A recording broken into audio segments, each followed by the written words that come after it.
नमस्कार, मैं हूं आपका दोस्त एक यादव। तो मैं स्वागत करता हूं आपके मेरे यूट्यूब चैनल में।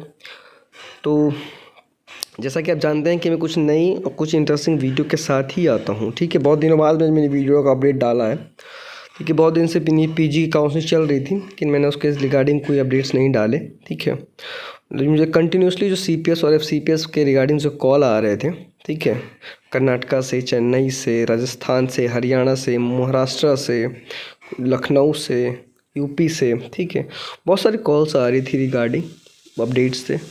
सर काउंसलिंग कब होगी, कब शुरू होगी, क्या प्रोसेस है एडमिशन का। मैंने कहा स्टेप बाय स्टेप सारी चीज़ें होंगी, तो उसके रिगार्डिंग मैंने सबको डाउट्स क्लियर करने के लिए ये वीडियो बना रहा हूँ। इस बार सीपीएस एफसीपीएस पे ही आपका पूरा ये वीडियो रहेगी। वीडियो थोड़ी लंबी हो सकती है, तो मैं कहूँगा वीडियो पूरी देखें, ठीक है, और साथ ही साथ मेरे चैनल को सब्सक्राइब कर लें। न्यू अपडेट्स किसके लिए, नीट पीजी के रिगार्डिंग ऑलमोस्ट मेरी सारी वीडियोस रहती हैं। ठीक है, तो ज़्यादा मैं टाइम ना वेस्ट करते हुए आपको बताता हूँ, ठीक है, सीपीएस और एफसीपीएस के बारे में क्या इस वीडियो में हम टॉपिक कवर करने वाले हैं। तो पहला हम कौन कौन से कोर्सेज हमारे पास अवेलेबल रहेंगे सीपीएस और एफसीपीएस में, ठीक है, for NEET PG pass and not PG and NEET PG fail student, दोनों के लिए क्या और कौन कौन से ऑप्शंस अवेलेबल रहेंगे सीपीएस और एफसीपीएस में। ठीक है, कौन से हॉस्पिटल्स में आपके लिए सीपीएस की कौन सी ब्रांच अवेलेबल रहेगी और एफसीपीएस की कौन सी ब्रांच अवेलेबल रहेगी। आप हॉस्पिटल्स की लिस्ट लेने के लिए मुझे व्हाट्सएप कर लें, या फिर एडमिशन से रिलेटेड कोई भी काउंसलिंग रिलेटेड प्रॉब्लम या फिर एडमिशन के लिए लेने के लिए हमें कॉल कर लें। नीचे दिए गए हेल्पलाइन नंबर पर आप मुझे कॉल कर सकते हैं। मेरा नंबर 8318123927 आप नोट डाउन भी कर सकते हैं। ठीक है, तो और अगले टॉपिक जो हम बात करेंगे वो है स्टेट्स कौन कौन से अवेलेबल रहेंगे सीपीएस और एफसीपीएस के लिए, कौन से 2 नए स्टेट्स जुड़े हैं सीपीएस और एफसीपीएस में, और सबसे मेन चीज़ क्या स्टाइफंड रहेगा। जी हाँ, बहुत सारे यूट्यूबर्स मैंने देखा है कि गलत स्टाइफंड बताते हैं डॉक्टर्स को, या फिर बहुत सारी चीज़ें हैं वो गलत बताते हैं। तो स्टाइफंड के लिए मैं स्टाइफंड पे मैं थोड़ा होमवर्क कर आया हूँ। ठीक है, तो बहुत सारे डॉक्टर्स मैंने बात करी जो ऑलरेडी मुझसे एडमिशन लेके वो कर रहे हैं सीपीएस एफसीपीएस, उनसे मैंने बात करी, चीज़ें क्लियर करी। ठीक है, तो उसके रिगार्डिंग में हम स्टाइफंड की बात करेंगे। और आखिरी चीज़ क्या, टोटल एक्सपेंस क्या लगेगा आपका सीपीएस और एफसीपीएस दोनों में। जी हाँ, बात करूँगा मैं उसके लिए। बहुत सारे यूट्यूबर्स कंसल्टेंट्स कह रहे हैं कि आपका मेरिट कोटा अलग फ़ीस है, इंस्टीट्यूशनल कोटा अलग फ़ीस है, बस उतने में हमको हो जाएगा ये वो। तो वो भी मैं क्लियर करूँगा, सारी चीज़ें मैं क्लियर करूँगा इस वीडियो। मैंने कहा आपको वीडियो लंबी हो सकती है, लेकिन वीडियो आपके लिए बहुत इन्फॉर्मेटिव रहेगी, तो प्लीज़ स्किप ना करें, पूरी वीडियो देखें। ठीक है, चलिए सबसे पहले हम जान लेते हैं सीपीएस का फुल फॉर्म क्या होता है या सीपीएस क्या है।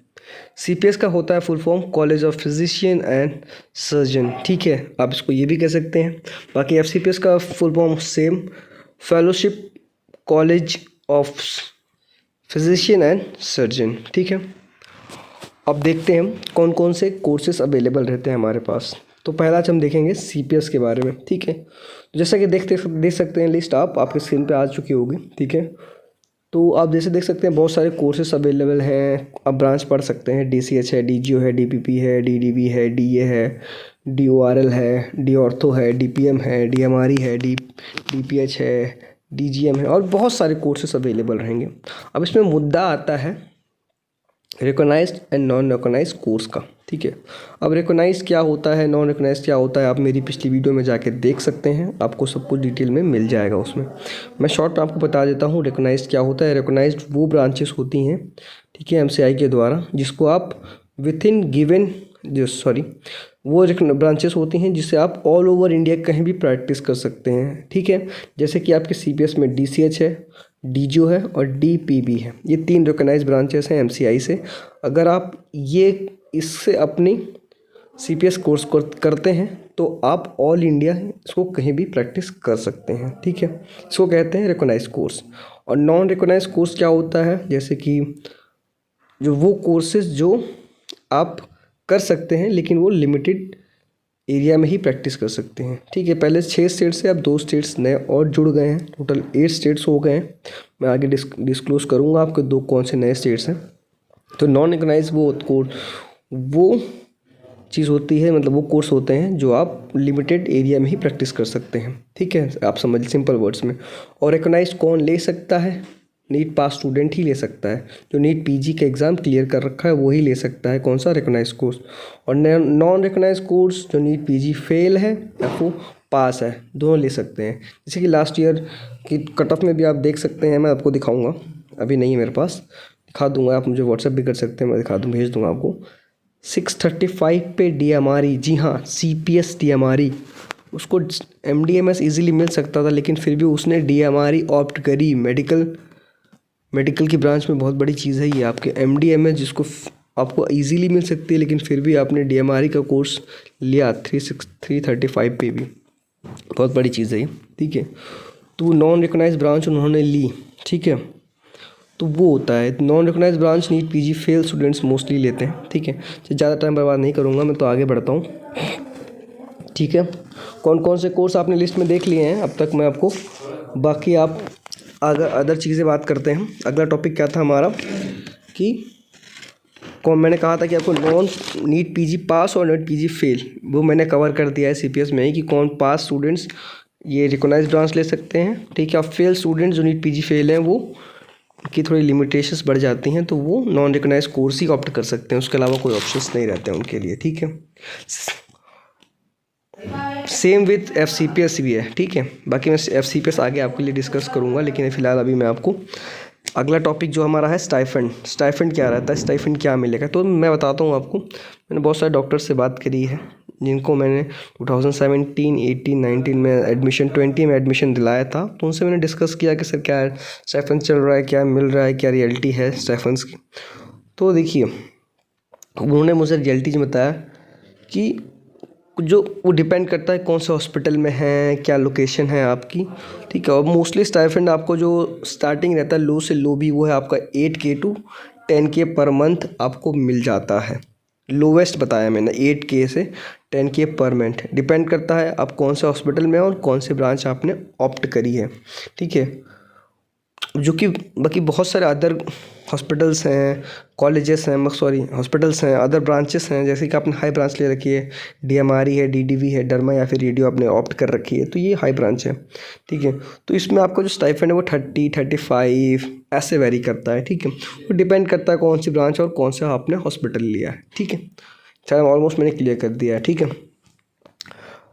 बाकी हम हॉस्पिटल्स के बारे में बात कर लेंगे, ठीक है ना। फ़िलहाल मैं आपकी बात करूँगा FCPS के बारे में, ठीक है ना। तो FCPS की जैसे मैं आपको लिस्ट दिखा सकता हूँ, आप स्क्रीन पे देख रहे होंगे। तो आप FCPS में कौन कौन से ऑप्शंस अवेलेबल रहेंगे, कौन से रिकॉग्नाइज कोर्स रहेंगे, कौन से नॉन रिकॉग्नाइज रहेंगे, ठीक है। आप लिस्ट में मैं आपको दिखा दूँगा, ठीक है। तो मैं आपको बता दूँ स्टार्टिंग के 6 जो कोर्सेस हैं हमारे, जैसे कि FCPS in medicine, FCPS in surgery, FCPS in mid gynae, FCPS in ophthal, FCPS in child and health and FCPS in derma और पैथोलॉजी, ठीक है जी। पैथोलॉजी भी आपकी रिकॉग्नाइज्ड कोर्स है, साथ ही कोर्सेज जो कि रिकॉग्नाइज्ड हैं, जी हाँ रिकॉग्नाइज्ड हैं। नीट पीजी पास स्टूडेंट ही इसको ले सकता है और वही इसको प्रैक्टिस भी कर सकता है, ठीक है ना। बाकी अदर कोर्सेस हैं जो आपके FCPS ओरल है आपका, ठीक है, FCPS ऑर्थो है, FCPS एनेस्थीसिया है, FCPS है, ये सारे नॉन रिकॉग्नाइज्ड कोर्सेज हैं, ठीक है। ये आप NEET PG fail students opt कर सकते हैं, पास भी ले सकते हैं, लेकिन ऐसा कुछ नहीं है इसके लिए। लेकिन मोस्टली जो ये 6 कोर्सेज मैंने आपको स्टार्टिंग में डर्मा तक बताया है, ये आप नीट पीजी पास स्टूडेंट ही ले सकता है, ठीक है। क्लियर कर दिया है। तो उसके क्या पैकेज रहेंगे, क्या पैकेज जाएगा, कितनी इंस्टीट्यूशन फ़ीस जाएगी, कितनी इंस्टीट्यूशन जाएगी, क्या मेरिट कोटा में क्या सीन रहेगा, इंस्टीट्यूशन में क्या सीन रहेगा, कोई डोनेशन जाएगी, कितनी डोनेशन, अगर डोनेशन जाएगी तो कितनी डोनेशन जाएगी, क्या चीज़ें रहेंगी, क्या एक्सपेक्टर रहेगा। अगर ये चीज़ें जाननी है तो आप मुझे व्हाट्सएप कर लें या फिर मुझे कॉल कर लें। एक या दो हमेशा आपकी सेवा में स्वागत हमेशा हाजिर रहेगा आपका, ठीक है। तो ऐसी मेरे पास बहुत सारी क्वेरीज थी। एक और चीज़ मैं अपने इस पॉइंट में ऐड करना चाहूँगा कि क्या CPS के बाद आप सेकेंडरी DNB या फिर FCPS के बाद आप सेकेंडरी DNB कर सकते हैं कि नहीं कर सकते हैं। ये बहुत बड़ा मुद्दा है, ये मेरे पास बहुत कॉल्स आई हैं, व्हाट्सएप भी आया इसके लिए रिगार्डिंग, ठीक। तो इसके लिए मैं ये एक्सपेक्टर मार्क्स आपको डिस्क्लोज़ करूँगा, जी हाँ मैं बता रहा हूँ आपको, ठीक है। तो बता दूँ, yes you can do secondary DNB after doing CPS और FCPS। जी हाँ सही सुना आपने, CPS और FCPS के बाद आप सेकेंडरी DNB कर सकते हैं, ठीक है। As if you have done CPS then you can take admission in second year of DNB just clearing the exam, ठीक है। आप अगर CPS कर लेते हैं, उसके बाद आप सेकेंडरी DNB कर सकते हैं डायरेक्ट सेकेंड ईयर में DNB के, ठीक है। वाइल अगर आप CFC FCPS करते हैं, ठीक है, you can directly sit in the final year exam of DNB। आप directly final year exam DNB के बैठ सकते हैं एग्ज़ाम क्लियर करने के बाद DNB का, ठीक है। तो ये आपके एक्स फैक्टर्स थे, ये बहुत बड़ा क्वेश्चन था, बहुत बड़ा, ठीक है। अब मैं मेन चीज़ आपका जो डिस्क्लोज़ करता हूँ वो क्या थी कि कौन कौन से स्टेट्स हमारे पास अवेलेबल हैं और कौन से 2 नए स्टेट्स जुड़े हैं। तो आप जानते हैं 6 स्टेट्स जो थे कि मुंबई, गुजरात, छत्तीसगढ़, MP, राजस्थान, उड़ीसा और कर्नाटका और UP, ये आपके 2 नए स्टेट्स ऐड हुए हैं CPS और FCPS में, ठीक है। अब ये टोटल 8 स्टेट्स हो गए हैं जहाँ पे आप CPS और FCPS प्रैक्टिस कर सकते हैं, ठीक है। अब एक और क्वेश्चन इसमें राइज होता है, चलो वो भी क्लियर करता हूँ मैं। तो इसमें एक और क्वेश्चन राइज होता है कि अगर ये 8 नए स्टेट्स आए हैं तो हम किस में प्राइवेट और कहाँ पे हम गवर्नमेंट कॉलेजेस ले सकते हैं या क्या हमारी फैसिलिटीज़ देंगे। तो मैं आपको बता दूं, मुंबई महाराष्ट्र, ठीक है, महाराष्ट्र, मुंबई छोड़ दीजिए, महाराष्ट्र में आप both recognised and non recognised course opt कर सकते हैं। कहाँ पे? Only in Maharashtra. लेकिन अगर आप अदर 7 स्टेट्स के बारे में बात करते हैं, Gujarat, Chhattisgarh, MP, Rajasthan, Orissa, Karnataka and UP, तो आप यहाँ पर सिर्फ रिकॉग्नाइज्ड कोर्स ही कर सकते हैं। क्या सुनाई सही? जी हाँ, सही सुना आपने, ओनली रिकॉग्नाइज्ड मीन्स CPS में आप DCH, DGO एंड DPP ये 3 कोर्स ही कर सकते हैं रिकॉग्नाइज्ड, वो भी गवर्नमेंट हॉस्पिटल्स में, ठीक है। क्योंकि इन्हीं 7 स्टेट्स हैं आपके, गुजरात, छत्तीसगढ़, MP, राजस्थान, उड़ीसा, कर्नाटका और UP, जहाँ CPS FCPS तो है लेकिन ओनली गवर्नमेंट में, प्राइवेट हॉस्पिटल्स में नहीं है, ठीक है। तो इसलिए आप ये 7 स्टेट्स हैं, इनमें सिर्फ रिकॉग्नाइज ब्रांच ही प्रैक्टिस कर सकते हैं, उसके अलावा कुछ नहीं, ठीक है। प्रैक्टिस आई मीन वहाँ पे आप एडमिशन ले सकते हैं, ठीक है। बाकी अगर आप महाराष्ट्र में अगर देखते हैं तो आप प्राइवेट में आपका एडमिशन नॉन रिकॉग्नाइज और रिकॉग्नाइज जो ब्रांचेस हैं उसमें हो जाएगा, लेकिन क्या आप सिर्फ महाराष्ट्र में ही कर सकते हैं, कौन से? नॉन रिकॉग्नाइज कोर्सेज, ठीक है। अगर आपको लगता है आप UP से हैं और आप CPS में एडमिशन ले लेंगे, ठीक है, नॉन रिकॉग्नाइज ब्रांच में, और UP में ही रहेंगे, तो ये आप नहीं कर सकते। आप एडमिशन तो ले लेंगे CPS में, लेकिन आपको मुंबई पूरे महाराष्ट्र में ही रहना पड़ेगा, ठीक है। उसके बाद आप UP आकर उसे प्रैक्टिस कर सकते हैं। जी हाँ, प्रैक्टिस तो कर सकते हैं आप। क्यों? क्योंकि ये 8 स्टेट्स हैं, यही वैलिड है, आप इन्हीं पर्टिकुलर 8 स्टेट्स में ही प्रैक्टिस कर सकते हैं, ठीक है, अगर आप नॉन रिकॉग्नाइज ब्रांच ले रहे हैं तो। बाकी अगर रिकॉग्नाइज ले रहे हैं तो आप ऑल ओवर इंडिया कहीं भी प्रैक्टिस करिए, कोई इशू नहीं है, ठीक है। यहाँ तक मैंने ऑलमोस्ट क्लियर कर दिया, ठीक है। बाकी आपको मैं अगर हॉस्पिटल्स के बारे में बता दूँ तो हॉस्पिटल्स के तो बहुत सारे ऑप्शंस हैं हमारे पास, ठीक है ना। डॉक्टर RN कोपर म्यूनिसिपल जनरल हॉस्पिटल है FCPS सर्जन के लिए, ठीक है। SL राहीजा हॉस्पिटल है, ठीक है। जुपिटर हॉस्पिटल है थाने में। तो ऑप्शन तो बहुत सारे अवेलेबल हैं, ठीक है। मैं आपको लिस्ट शेयर कर दूंगा, आप चाहे तो मुझे व्हाट्सएप भी कर लीजिए, ठीक है। बहुत सारे ऑप्शंस अवेलेबल हैं। अगर आप पेड काउंसलिंग कराना चाहते हैं हमसे, या फिर 100% आप सीट अवेल करना चाहते हैं CPS या FCPS में, ठीक है, तो आप मुझे कॉल करें। AK यादव नाम है मेरा, ठीक है। आपको पूरी इन्फॉर्मेशन दूंगा मैं, स्टेप बाय स्टेप, कैसे सीट आपको मिलेगी, क्या रहेगा प्रोसेस, कैसे क्या करना है, ठीक है। आप चाहें तो मुझे मेरे ऑफिस विज़िट कर सकते हैं, ठीक है। आपको पूरी डिटेल्स आपको व्हाट्सएप पे मिल जाएगी। बाकी लगता है मैंने ऑलमोस्ट CPS और FCPS के बारे में हर चीज़ कवर कर दी होगी। अगर कोई चीज़ मुझसे रह गई है तो प्लीज़ कमेंट करें नीचे कि सर इसके ऊपर वीडियो बनाइए, तो मैं 110% उस टॉपिक को कवर करने की कोशिश करूँगा, ठीक है। लेकिन ऑलमोस्ट मुझे लगता है मैंने CPS में और FCPS में ये पूरा टॉपिक कवर कर दिया होगा, जहाँ तक मुझे लग रहा है, ठीक है। बाकी अगर कुछ रह गया हो, कुछ कमी है, तो प्लीज़ मुझे नीचे कमेंट करें, ठीक है। बाकी बजट क्या जाएगा, क्या ब्रांच की कौन सी बजट जाएगी, क्या आप कितनी फ़ीस पे ले सकते हैं, या फिर कितना बजट जाएगा, तो उसके लिए भी आप मुझे कॉल कर लें एक बार, मैं आपको बता दूँगा, ठीक है। बाकी आप मेरी वीडियोस को लाइक करें, शेयर करें और मेरे चैनल को सब्सक्राइब करें, ठीक है। प्लीज़ एंड प्लीज़ मुझे सपोर्ट करें गाइस, मुझे आपका सपोर्ट चाहिए ताकि मैं मोटिवेटेड रहूं और मैं नई वीडियोस, नई इन्फॉर्मेशन, नई चीज़ों के साथ आपके साथ सामने आऊं, ठीक है। इस वीडियो में आज इतना ही।